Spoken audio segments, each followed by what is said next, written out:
What up, Leo? This is the Hoodie Tarot here to deliver the good news for you, and with much gratitude in my attitude. I apologize for being late. I'm doing all the fire signs right now because, frankly, it's taking a minute for me to tap into fire energy. But naturally, starting with Leo, which is on the axis of Aquarius, with all the energy in Aquarius, I feel pretty strong and determined. Similar to Aquarius, but then, of course, in your own unique, beautiful Leo self. So what I'm gonna do right now is I got my sound bowl, and I'm about to, excuse me, I'm supposed to not be saying thin anymore. I'm about to use the bowl, which is used to open up the third eye, the pineal gland. So if you'd like to close your eyes and briefly meditate on the message before it comes, feel free, all right?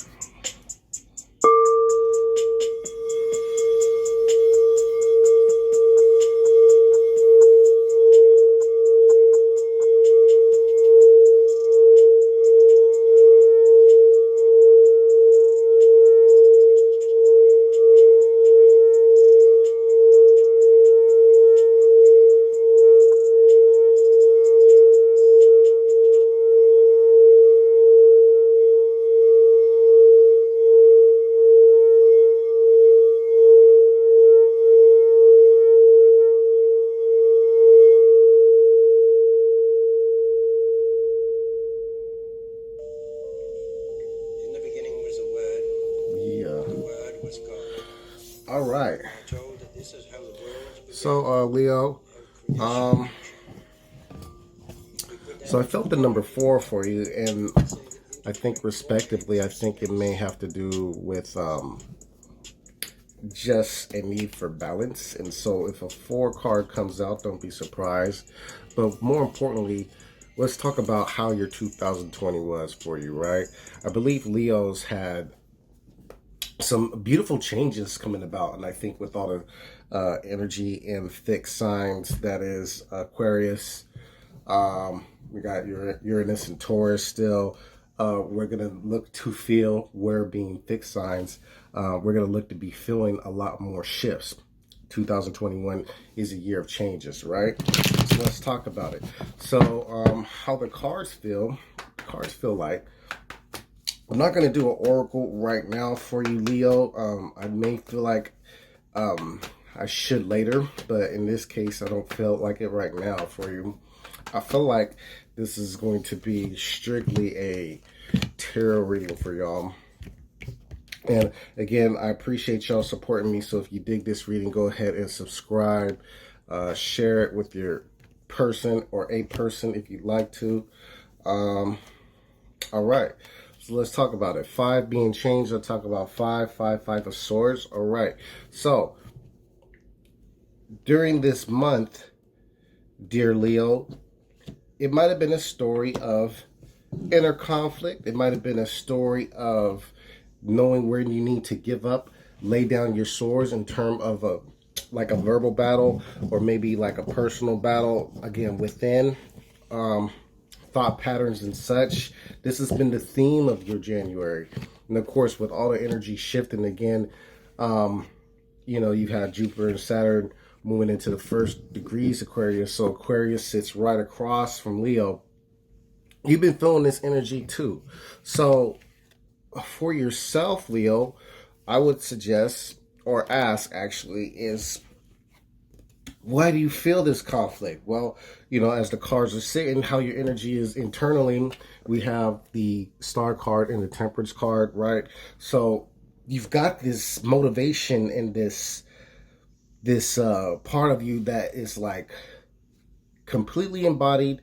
You know your potential. You know what you bring to the table in terms of like relationships. You know how you want to serve your purpose. Okay, this is all like the battery, right? Then you've also got this Temperance energy, which is, another fire sign. And so now you're ready to charge and you're ready to go take control, and you're willing to become the alchemist within your life and make changes to those things that do not serve you or do not, move along with the purpose. Is it included in the blueprint? Is it part of the recipe? That's the mental energy that you're taking towards moving towards your goal, all right? And of course, naturally, you've been looking about how this year is going to play out for you. So how does that energy come out? All right. So a lot of you Leos have frankly been called to like not do a lot of Leo things.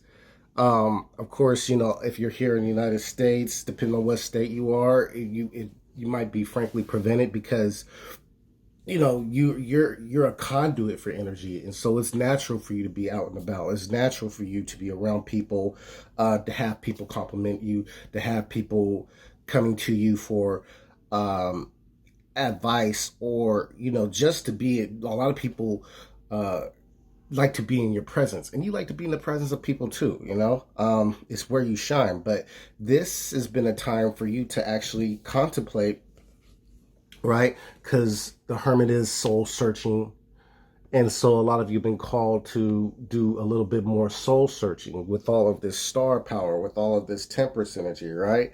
And then we have the Ten of Swords. So situations that have ended for you, maybe it ended last year. And again, moving forward, we're contemplating the result, whether it be like the ending of a relationship, or whether it be an ending of, again, like something on a mental level. Like if you've been, again, 5 is part of 10. So if you came into this month of January really being a lot more pensive, and frankly, just some of you deliberating something, or some type of occurrence, some type of event, again, something that's ended, I feel for a lot of you, this is something that's catapulting you in a way of change. It's asking, how do you make changes? How do you up the value of certain things? And for a lot of you, it's a relationship, right? We have the energy that's coming to you, like literally coming to you. We have the Chariot there, all right? Cancer energy for some of you. Some of you are dealing with cancers, or some of you are dealing with the theme of the Cancerian, which is healing in terms of movement. And some of y'all need to move. Some of y'all have relationships, okay, that can heal, right? Two of Cups in reverse, all right? So this is about, for some of you, like some of you are going to have the opportunity, a beautiful opportunity to heal relationships. Two of Cups in reverse doesn't necessarily have to be a romantic relationship, but it could be a symbol for all your relationships. Looking at where you can do more of the, what would you call, the bonding. You know, some of you may be called to be more of an initiator in terms of bonding or healing a bond, okay? Healing wounds with others, all right? Which is good. And this also works in business, right? So again, if you may have even burned a bridge accidentally, you know, for some of you, you know how it can be sometimes, Leo. You know, it's okay, because we're getting the message that maybe that bridge hasn't completely burnt, all right? Now, an event I foresee happening, something coming to you, or something that most likely happened is January. So we have, again, there's your four of wands. That's the one I saw. You know, and then we have the Nine of Swords. Okay, so I'm not saying that a lot of you have happy situations, because often Four of Wands represents a balanced situation, something similar to a marriage or a healthy relationship, a healthy partnership, a healthy workspace. And then there's in reverse, it's like either we need to review on what is the general foundation and purpose behind this, and how do we edify it, and you know, add some more concrete, add a little bit more mix, or do we leave it alone, right? And so y'all are having to face fears, you know, through these endings, or you know, the allure, the possibility of these endings, right? Is it bringing you into a fear state, or is it empowering, right? Because the star is empowered.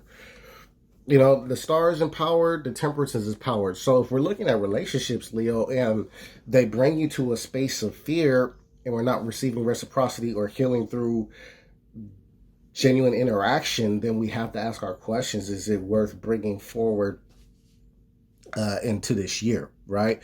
Now, if you do have, because there's a reciprocal to this. If you were in an empowering situation, or empowered through a relationship, and now you're experiencing fear because of trauma, like it won't work out, or I've been down this road and people have let me down, and if you're getting into pulling the old narrative, right? The 2004 narratives, you can't do that to you. We can't do that to ourselves, you know?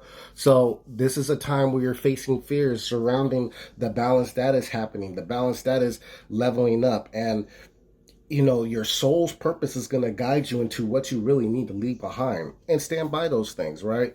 Heal with your relationships, face your fears, and then facing your fears again. It's going to cause you to be very honest about relationships, straight up.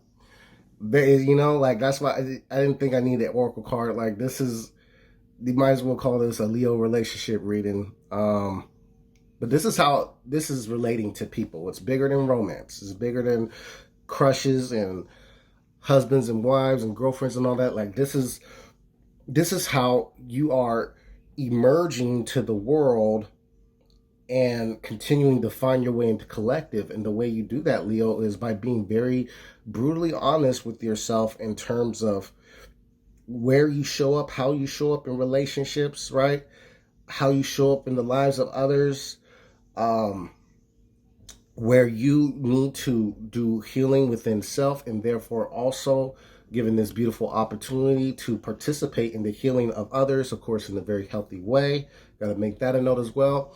And then again, to be very honest about how do you deal with relationships? What is your perspective towards love? You know? And of course, overall energy, the lesson for this reading is again, there you are, Leo. And how you show up in the lives of others. This is a big view. I think that you get to become a bigger part, straight up. Like, I love this for y'all. I really do love this for y'all. Excuse me. You know, Three of Pentacles in reverse is somebody that's not being respected for their talent, not being, you know, not having their expertise acknowledged, not having their hard work acknowledged. And so where does that leave that? Where would that leave you? You know, it's all about being in the places that are going to give you those things in terms of acknowledging this power that you have. Ignore, you know, this is beautiful energy. The Star and the Temperance, right? Like, hold on. I'll have to look up somebody with those aspects. You know what I'm saying? I'm wondering what it would be like to encounter a person that's an Aquarius and maybe in the Sagittarius moon, or vice versa, or a Sag rising and Aquarius sun. Like, that's such first of all, that's jokes, you know what I'm saying? That's jokes. That's somebody that's funny, but that's unique. That's, you know, like, but hella smart and considerate of other people. That's beautiful energy. To have somebody that is so advanced, but also is still in tune with other people. So Leo, a lot of you are very much in tune, but it's going to cause you to, like, it's an evaluation permit. I said permit. Period. It's an evaluation period, and we're evaluating our relationships. We're evaluating the spaces that hold us, the places that, you know, contain us, where we divert our energy to, and we've got to be honest. Do they promote growth? Do they promote freedom? Because this isn't freedom, you know? So let's be honest about it. And, you know, if they embrace us here, then they'll show it. If not, Leo, you're going to be that regardless. You are going to be both the beast, but also the one who tames the beast, the one who brings peace and leads by exuding this wonderful, abundant, warm nature, protective. And those are all very beautiful, intangible qualities. You know what I'm saying? So do your thing, Leo. I'm happy for you. Whatever you got going on, you know, again, do what it takes to get out of that mental space. Be free. I know it's hard to get out, but if you can make it a point to get out and just be around those people, those healthy relationships, do so. And when you get the opportunity to heal, make sure you do it. Don't lose sight of that. All right. I'm the Hoodie Tarot, and with much appreciation, gratitude, and my attitude, thank you very much. Hit the like, subscribe button, and Gia, I will talk to y'all soon. I'm going to do fire signs first for February because I apologize for being late. I'm sorry. All right then.